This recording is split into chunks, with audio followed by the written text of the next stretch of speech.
Hello guys, আসসালামু আলাইকুম। Welcome to back my channel. আবারও তোমাদের সামনে নিয়ে এলাম মজাদার একটি রেসিপি। হয়তো খাবারটা দেখে তোমরা বুঝতে পারছো না এটা কি তৈরি করেছি। আমি বলে দিচ্ছি, এটা হচ্ছে চাল কুমড়ো, কচি চাল কুমড়ো দিয়ে আমি সরিষা বাটা দিয়ে এখানে একটা ভাজা তৈরি করেছি। কচি চাল কুমড়োকে আমাদের এলাকায় লাউ বলা হয়, জালি লাউ।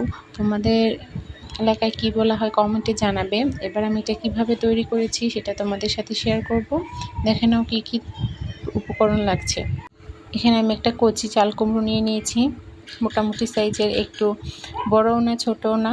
দেখো কতটা কচি, নখ দিয়ে আঁচড়ে দিলে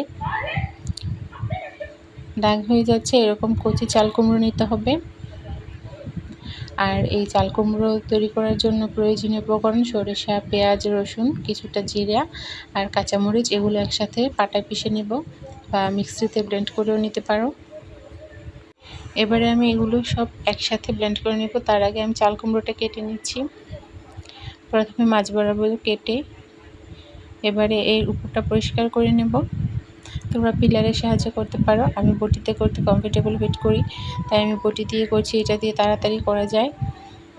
আমি আমার প্রয়োজন মতো চুলকা উপরের খোসা ফেলে নিচ্ছি। খোসা ছাড়ানো হয়ে গেলে এটা পিস পিস করে কেটে নিতে হবে। তবে কিভাবে পিস করে কাটবে তা আমি দেখিয়ে দিচ্ছি।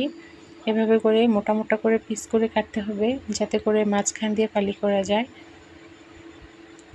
এই যে দেখো, এভাবে করে মাঝখান দিয়ে কেটে ফালি করে নেবে। এক পাশ কেটে দেবে, আরেক পাশ জুড়ে থাকবে। একইভাবে আমি সমস্ত চাল কুমড়োগুলো পিস পিস করে কেটে নিব। দেখো, এরকমভাবে ফালি করে কাটতে হবে। এর চাইতে বেশি পাতলা করে কাটতে কিন্তু মাঝখানে ফালি করা যাবে না। এবার আমি সমস্ত চাল কুমড়োটা পিস পিস করে কেটে নিয়েছি। দেখো, এরকমভাবে কেটে নেবে। এভাবে পিস পিস করে কেটে নিয়েছি। এবার এগুলো ভালো করে পানি দিয়ে পরিষ্কার করে ধুয়ে নিতে হবে, কারণ কচি চাল কুমড়ো কাটার পর এতে একটা কষ থাকে, যা চাল কুমড়ো কালো হয়ে যায় ভালো করে না ধুলে। পরিষ্কার করে ধুয়ে নিচ্ছি ভালো পানি দিয়ে। এবারে হাতে ধুয়ে নিতে হবে। এবারে একটা পাত্রে আমি একটু পানি বসিয়ে দিলাম, আর এই পানিতে দেবো সামান্য একটু হলুদ আর পরিমাণ মতো লবণ। এর মধ্যে দিয়ে আমি চাল কুমড়োগুলোকে প্রায় 80% মতো সিদ্ধ করে নেব। এবার আমি চাল কুমড়োগুলো দিয়ে দিচ্ছি, আর ঢাকনা দিয়ে ঢেকে এগুলো আমি 80% মতো সিদ্ধ করে নেব, যাতে করে ভাজার সময় অল্পতেই ভিতরের দিকটা সিদ্ধ হয়ে যায়। আর ওই চেয়ে বেশি সিদ্ধ করলে কিন্তু ভাজার সময় ভেঙে যাবে। এভাবে করে উপর নিচ করে দিতে হবে।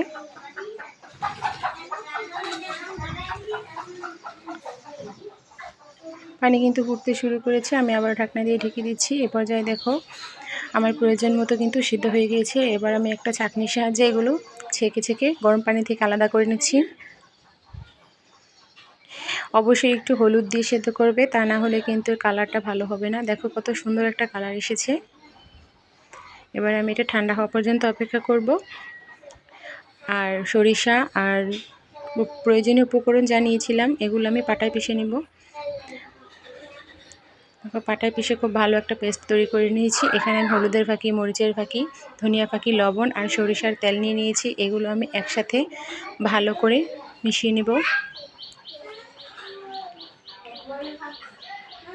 এগুলো আমি একসাথে ভালো করে ম্যারিনেট করে নিচ্ছি। এই সবগুলো উপকরণ কিন্তু একসাথে খুব ভালো করে মেশাতে হবে। এবারে এই চাল কুমড়ো, সিদ্ধ করে চাল কুমড়োর মধ্যে সামান্য হলুদ, মরিচ আর লবণ দিয়ে এগুলো ভালো করে মেখে নিতে হবে, তা না হলে কালার ভালো হবে না ভাজার পর। অবশ্যই এগুলো দিতে হবে। এগুলো এভাবে করে হাতের সাহায্যে মেখে নিতে হবে। এবারে ম্যারিনেট করা সরিষার মধ্যে মাঝখান দিয়ে এই পুরগুলো ভরে নিতে হবে।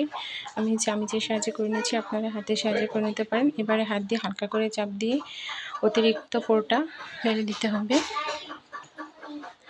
বেশি চাপ দেওয়া যাবে না, তাহলে ভিতর থেকে সমস্ত সরিষা বাটাটাই বেরিয়ে আসবে। এরকমভাবে হালকা করে চাপ দিয়ে প্রয়োজন মতো ভিতরে রেখে একে একে সমস্ত চাল কুমড়োর ভিতরে আমি এভাবে সরিষা বাটাটা দিয়ে দিচ্ছি। অনেকেই আছে সরিষা বাটা দিয়ে সরাসরি চাল কুমড়ো মেখে ভেজে খান। এইভাবে খেয়ে দেখবেন, অনেক স্বাদ লাগবে, অনেক ভালো লাগবে। আর সরাসরি সরিষা বাটা উপরে দিয়ে ভাজলে কিন্তু পুড়ে যায়, সরিষা বাটার টেস্ট থাকে না, সরিষা বাটা পুড়ে যায়। আর এইভাবে করে ভাজলে কিন্তু ভিতরে সরিষা বাটাটা একদম সুন্দর একটা কালার থাকে, আর চাল কুমড়োটাও ভালো করে ভাজা হয়ে যায়। তাই এইভাবে খাবেন। আর কেমন লাগলো আমাকে কমেন্ট বক্সে জানাবেন। অবশ্যই ভালো লাগবে। ভালো লাগলে আমার চ্যানেলটা সাবস্ক্রাইব করে বেল বাটন ক্লিক করে দেবেন। আমার সবগুলো চাল কুমড়ো সরিষা দিয়ে মাখা হয়ে গেছে। এবার আমি কড়াইয়ে তেল গরম করে একে একে চাল কুমড়োগুলো দিয়ে দিচ্ছি। খুব সাবধানের সাথে দেবেন, যেহেতু সরিষা বাটা আছে তাই ছিঁড়া দেবে, তেল ছিটে আসবে। আর আমি উপর দিক দিয়ে হালকা করে সরিষা বাটা মেখে নিয়েছি। এভাবে সমস্ত চাল কুমড়ো তেলের মধ্যে দিয়ে দেবেন। তেলের পরিমাণটা কিন্তু একটু বাড়িয়ে দেবেন ভাজার সময়, একেবারে ডুবেও যাতে না যায় বা একেবারে কম যাতে না হয়ে যায়, এরকম তেলে দিতে হবে যাতে চাল কুমড়োগুলো ডুবো ডুবো প্রায় হয়ে থাকে। এভাবে চাল কুমড়োগুলো দিয়ে মিডিয়াম আঁচে ভাজতে হবে। হাই আঁচ দিয়ে চুলার একদম হাই দিয়ে ভাজলে কিন্তু পুড়ে যাবে উপর দিক দিয়ে, আর ভিতর দিয়ে সরিষাটা কাঁচা থেকে যাবে। আমি একসাথে সমস্ত চাল কুমড়োগুলো দেব না, আমি ধাপে ধাপে ভেজে নেব। এখানে আমার যতটা সম্ভব আমি দিয়ে দিয়েছি। এবার আমি ওই পাশ ভাজা হওয়া পর্যন্ত অপেক্ষা করব। প্রায় 10 মিনিটের মতো সময় লাগবে এক পাশ ভেজে নেওয়ার জন্য। এ পর্যায়ে কিন্তু ভাজা হয়ে গিয়েছে। এবার আমি উল্টে দেব। দেখুন এই পাশটা খুব ভালো করে ভাজা হয়ে গিয়েছে।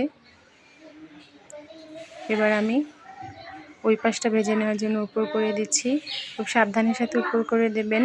এখানে কিন্তু চাল কুমড়ো প্রায় পুরোটাই সিদ্ধ হয়ে গিয়েছে, তাই একটু অসাবধানতা হলে কিন্তু ভেঙে যাবে, তখন ভিতর দিক থেকে পুরোটা বেরিয়ে আসবে। এইভাবে চাল কুমড়ো বাটা কে কে খেয়েছো কমেন্ট বক্সে জানাবে। আর যারা খাওনি আমার রেসিপি ফলো করে এইভাবে করে তৈরি করে খাবে, অবশ্যই ভালো লাগবে। অবশ্যই কচি চাল কুমড়োটা খাবে। পেকে যাওয়া চাল কুমড়ো কিন্তু এইভাবে করে খাওয়া যায় না, মজা লাগে না।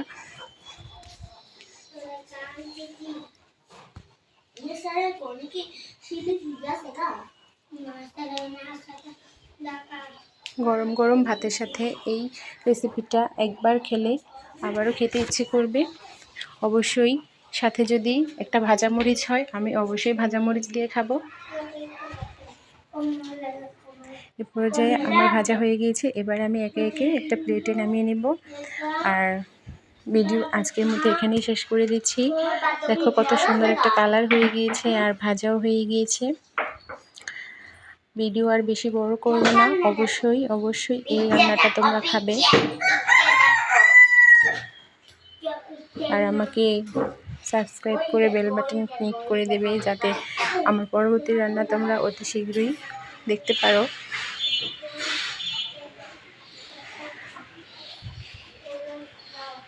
আর এটা ভাজা হয়ে গেলে যে বাকি সরিষাটা তেলের মধ্যে থাকবে, এই সরিষাটা যদি তেল থেকে তোমরা তুলে নাও তাহলে ওইটা দিয়েও কিন্তু গরম গরম ভাতের সাথে দারুণ লাগে ওইটা মাখিয়ে ভাত খেতে।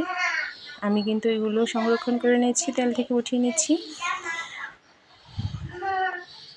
আমি এখানে সয়াবিন তেল দিয়ে চাল কুমড়োটা ভেজেছি, তোমরা ইচ্ছে করলে সরিষার তেল দিয়েও ভেজে খেতে পারো, ওইটা আরও বেশি টেস্ট হবে। তো আজকের মতো এখানেই বিদায় নিচ্ছি। আল্লাহ হাফেজ।